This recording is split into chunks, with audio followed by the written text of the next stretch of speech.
मुंबईच्या चेंबूरमध्ये राहणाऱ्या अमित रामचंदानी यांच्या घरी गणपती बाप्पा विराजमान झालाय।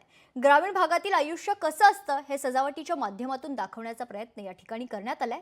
शेतकरी हा देशाचा कणा असून त्यांच्या घामातून आपला देश भारत उभा आहे। साधेपणा आणि मेहनत या जीवनशैलीचं दर्शन या सजावटीतून घडताना पाहायला मिळतंय।